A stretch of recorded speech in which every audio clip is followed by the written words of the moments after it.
Very much, gentlemen. This series is already delivering just game one, but before we dive into it, I've got to welcome Mark Zimmerman back to the analyst zone. You can't get rid of me, dude. I'm always here. I have tried everything I can. I say like, oh, I'm just coming to hang out. I've talked to everyone above me, and I'm like, if I have to work with this guy one more time, I swear to, but they keep bringing me back. Last week of the regular season. They keep calling me on my bluff, if you will. All right, well, let's get into this one, gentlemen, because it was a very back and forth, very chaotic game, which indicative of one team, not necessarily the other in this series. TSM has generally played more calculated games, but first what I want to do is look at champ select, look at the teams that these, or comps that both these teams crafted, because that's very much going to inform the play style and kind of how the game developed over time and being a very scrappy game. Right.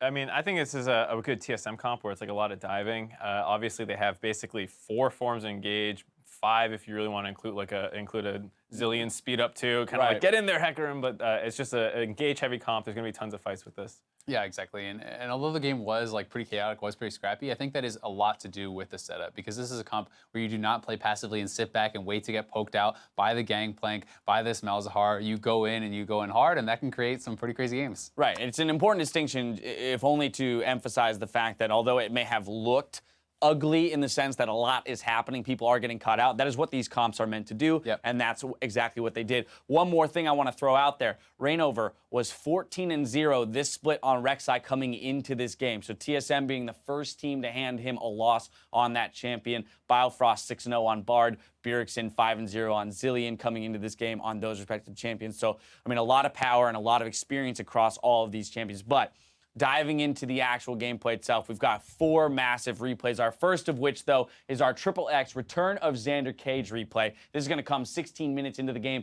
It's the very first big fight around this Infernal Drake. TSM coming out on top. Yeah, and this was a really crazy one. And you know, Biofrost got taken down right at the start, but Reignover was chunked out so low. They do push forward on the monster.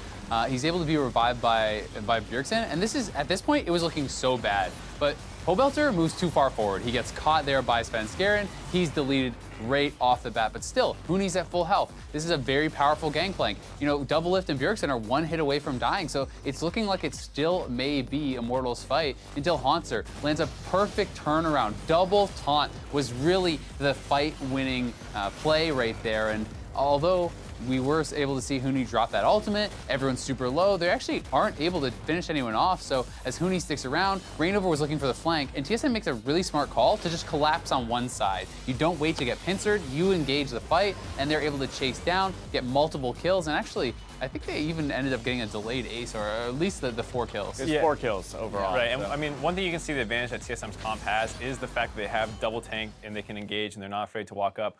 Huni is afraid to walk up on GP. You can't just go melee range versus 4 people, whereas Hauntzer is pretty free to turn and just double taunt, and they're not going to blow him up because he has the AoE blocking the autos. I really did feel like although going for the flank is a great idea, had Reignover been with the team, if he goes in, gets a knockup, even if he gives his life, they probably win that fight. TSM just on your screens a moment ago. This is a familiar position for them. They won game 1 of the series last time these teams met, and Immortals struck back. So they've got to remain, you know, calm in this first victory and just push forward smartly. But I do want to dive into our next replay. 28 minutes into the game, Immortals picking off Svenskeren and Doublelift. Going to get the Baron on the back end of this one, so stabbing back. Right, and it starts off with the Jhin ult slowing them down, and this is kind of how their comp has to engage, and they try and get in Sven, and the thing that you don't see is on the backside, Huni just deletes Doublelift, instantly dead. As soon as they take out the Ashe, which is really one of the main damage threats for TSM's comp, it's a lot of tank and support and engage. Once that Ashe is down, the fight's relatively easy for Immortals to win, so having that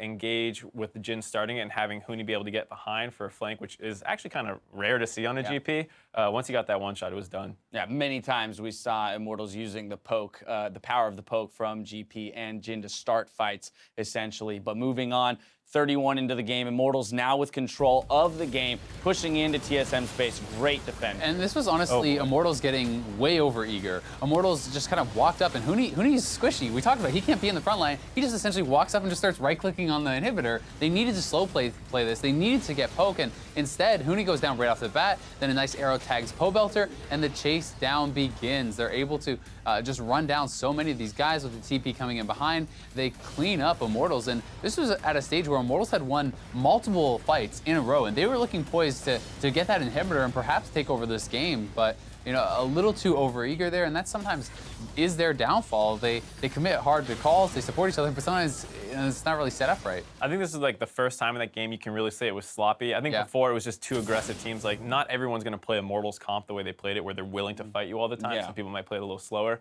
The fact they had like very heavy engaged comp versus Immortals, of course, it's going to be a lot of fighting. But this was the first time it was really like, what are they doing? Why are they just because the Shen is dead on TSM doesn't mean you're free to just walk up and ignore the rest of TSM, which is kind of what happened. That's that one case of overreaching that we see Immortals do in every game. TSM is a team that will actually punish them for that, whereas some of the lower tier teams don't capitalize on the mistakes by Immortals. This takes us to our game-ending fight, a 4-0 victory by TSM that's going to allow them to push down the base on the back end of a secured Baron from Immortals. Right, they just got Elder Dragon. They were thinking that they can like end the game if they just get this Baron, but the stall out from Bard was huge, giving his team time to get in range to start this fight off, and then Immortals just in a bad spot. Turtle's trapped in the pit. They're able to get onto him. Crucially, Huni auto-attacks Sven Skaren to pop the Zilean ult. Yeah, it was actually, and that's okay if you're gonna pop it right away, because at least you're taking his damage out of the fight. Right. But this was the worst possible way for it to happen, because they tried to wait it out, so he's doing damage the entire time. Then at the last like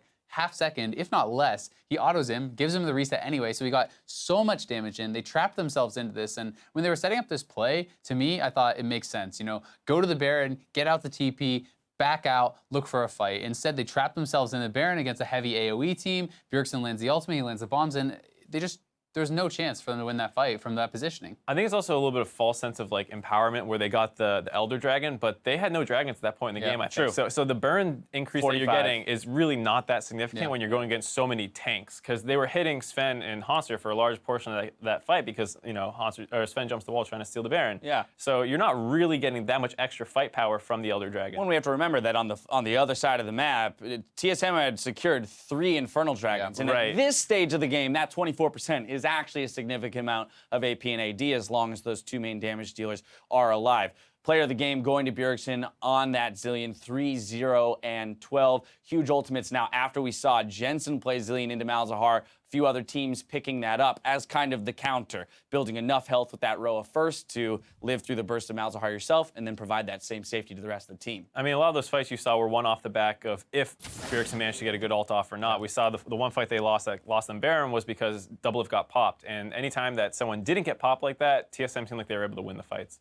Yeah, they really make it look easy when it all comes together, but yeah, a couple fights did go bad. All right, so adjustments from Immortals moving into Game 2. How do they extend this series to 3? I mean, honestly, most of that game looked very good. I think Mark already talked about it, the one time at the inhibitor, that was kind of the first sloppy point or whatever. Had they not overreached there and they cleanly get the inhibitor back off, maybe this is their game. And you also have to say they were fighting an uphill battle with 0 dragon control. So, maybe being able to try to at least contest some of those earlier dragons, or you could say they even got a little bit unlucky with the triple infernal. But either way, this was close. This was very competitive. I think they just need to clean it up a little bit. It's not like far off. Final thoughts? I think you could potentially look for a little bit more proactive of a team. The only person who can really do a lot in the early game there is that Malzahar Rek'Sai combo. Yeah. We like to see Huni on really aggressive things, and you see he's going to position aggressively no matter what. At least give him one with a little bit more playmaking than the GP potentially. Or maybe more health. Yeah, yeah, something like that. All right, well, Game 2 is on the way, but first, we've got a sneak peek of Vin